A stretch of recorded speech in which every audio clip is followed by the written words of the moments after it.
जी, देखिए ऐसा है कि जिस तरीके से अभी 2024 के लोकसभा चुनाव की अगर हम बात करें तो निश्चित रूप से आप ये मान के चलिए कि जिस तरीके से अभी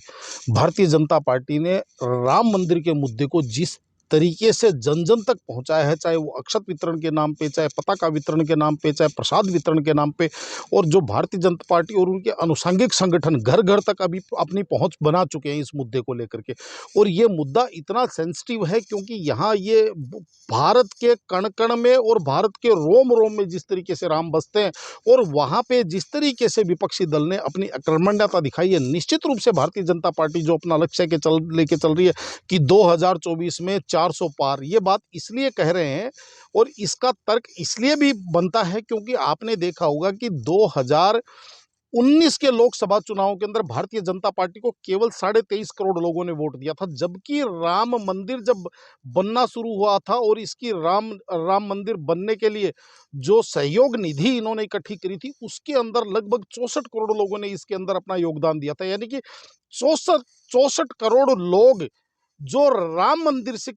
भावनात्मक रूप से जुड़े हुए हैं, जिनमें से 19 के अंदर केवल भारतीय जनता पार्टी को 23 साढ़े 23 करोड़ लोगों ने वोट दिया था। तो वो इस बार जिस तरीके से मंदिर का प्राण प्रतिष्ठा हुई है और उसकी एक भव्यता और दिव्यता पूरे संसार ने देखी है, तो निश्चित रूप से आप ये मान के चलिए कि उन वोटों के अंदर बहुत बड़ा इजाफा हो रहा है, पहली बात। और दूसरी बात, आप इस चीज़ को इस तरीके से भी देख कर के चल सकते हैं कि 19 के लोकसभा चुनाव के अंदर भारतीय जनता पार्टी ने 224 सीटों के ऊपर 50% से ज़्यादा वोट हासिल किए थे और मेरा ये मानना है कि इस बार अगर राम मंदिर के मुद्दे को लेकर के या तमाम एक जो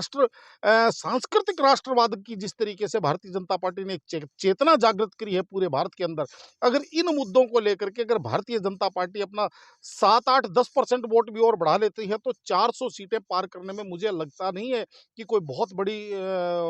बहुत बड़ी चुनौती है। तो मेरा ये मानना है कि निश्चित रूप से इस बार जिस तरीके से विपक्ष बिखरा-बिखरा नज़र आ रहा है और भिन्न-भिन्न आवाज़ें और द जिसको कहते हैं भ्रमित विपक्ष और दूसरी तरफ संयमित सत्ता पक्ष, तो निश्चित रूप से आप ये मान के चलिए 2024 का चुनाव तो हमें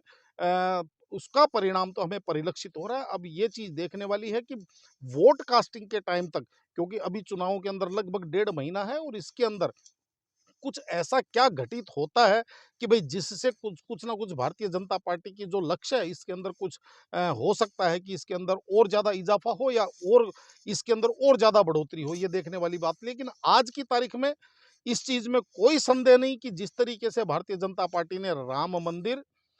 प्राण प्रतिष्ठा और उसके साथ जिस तरीके से इस आयोजन को इन्होंने संपादित किया है, निश्चित रूप से आप ये मान के चलिए, ये घर-घर तक राम को लेकर के भारतीय जनता पार्टी पहुँच चुकी है। जय श्री राम।